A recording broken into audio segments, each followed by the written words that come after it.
Everyone, I hope you all are happy and healthy. आज हम करने वाले हैं इंग्लिश के कुछ क्वेश्चंस जो कि रहेंगे इम्पोर्टेंट सीडीपी बेसिस पर, राइट? क्योंकि इंग्लिश की सीडीपी की प्रैक्टिस बहुत ही कम की जाती है, तो इंग्लिश में किस तरीके के क्वेश्चंस आते हैं वो आज हम डिस्कस करेंगे, राइट? तो आप ये देख सकते हैं, ये जो क्वेश्चन पेपर है हमारा वो प्रीवियस ईयर पेपर है। तो इसके अंदर जो हमारे सीडीपी के क्वेश्चन स्टार्ट होते हैं वो स्टार्ट रहेंगे आपके 106 से, राइट?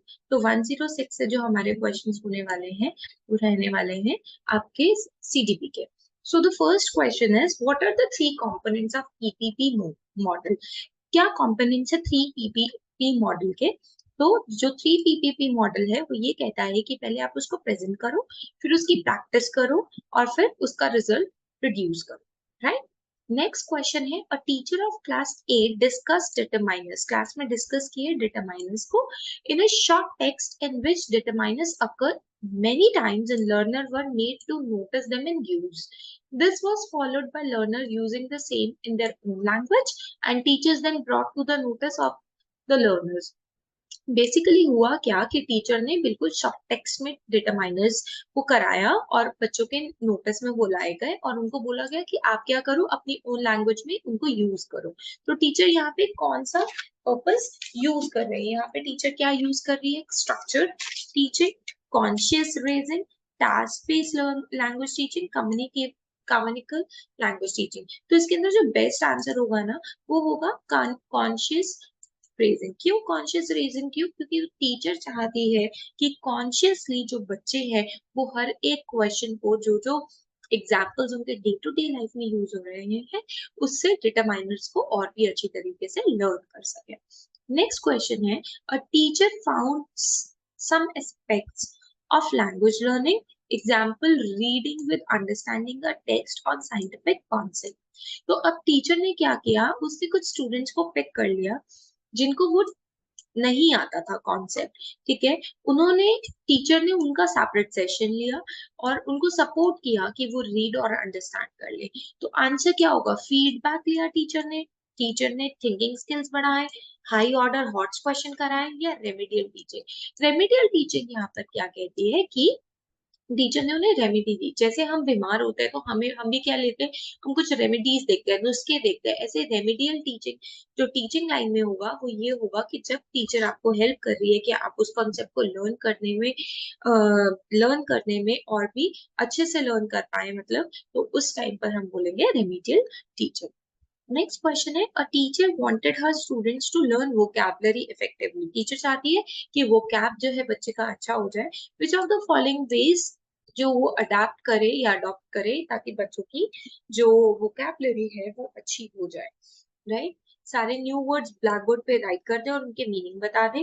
टीचर्स क्या करे, अंडरलाइन करवाए डिफिकल्ट वर्ड को और बाद में मीनिंग लिखने के लिए बोले या फाइंड करने के लिए बोले। उनको बोले कि डिक्शनरी खोलिए और अपने मीनिंग्स डालिए, बताइए डिक्शनरी खोल के, या फिर ask them to group the words into meaningful categories and use them in a real life purpose. तो आपको देखने से ही पता लग गया, जब तक हम कोई भी वर्ड को रियल लाइफ पर्पस में नहीं यूज करेंगे तब तक उस वर्ड को रटे रटाया या मेमोराइज करना या रोट लर्निंग करना बिल्कुल ही गलत होगा। तो रियल लाइफ पर्पस के लिए बहुत इंपॉर्टेंट है। So this question answer would be fourth.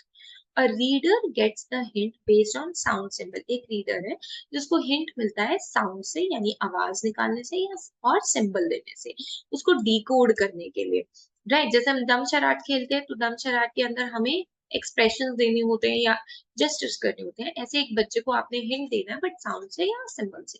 Graphic तो हो गया आपका राइट वाला। ग्राफोफोनिक बिल्कुल सही हो जाएगा क्योंकि ग्राफो यानी राइटिंग और फोनिक का मतलब होता है साउंड। तो इसके अंदर साउंड सिंबल बोला है तो साउंड सिंबल के लिए perfect one will be graphophonic, right? Phonic हो जाएगा साउंड के लिए और ग्राफो हो जाएगा सिंबल के लिए।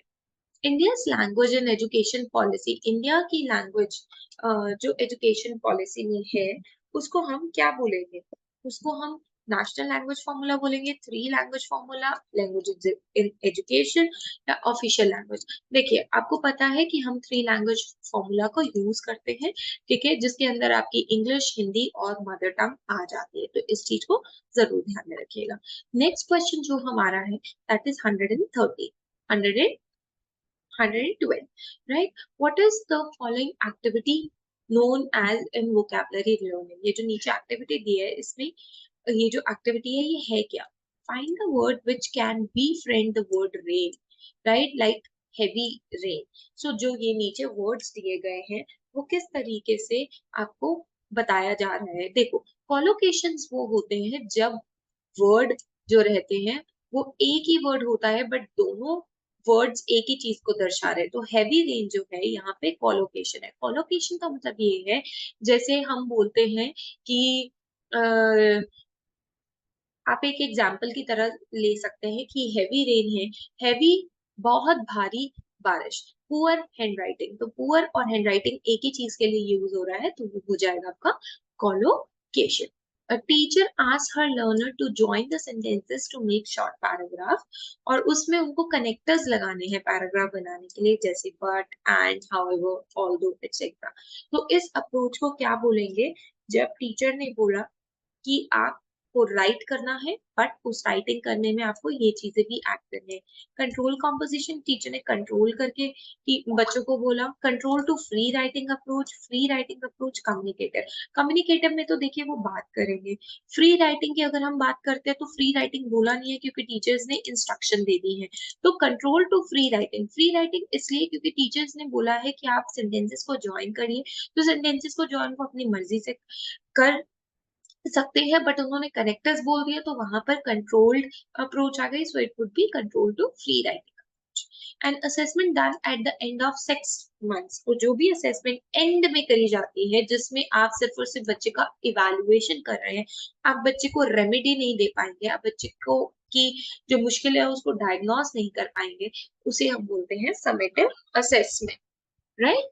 नेक्स्ट जो क्वेश्चन है that is a teacher asked her learners of class 8 to read a novel by Indian author और उनको बोला कि उस पे आपने क्या करना है, ऐसे लिखना है और और उनके व्यूज जो हैं वो बताने हैं, right?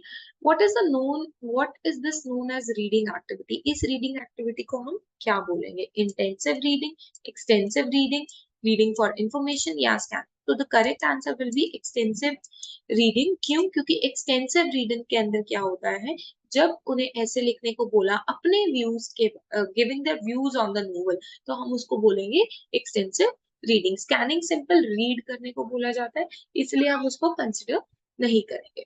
A teacher selected the text from a newspaper and dropped every fifth word and asked her learner to supply the missing word.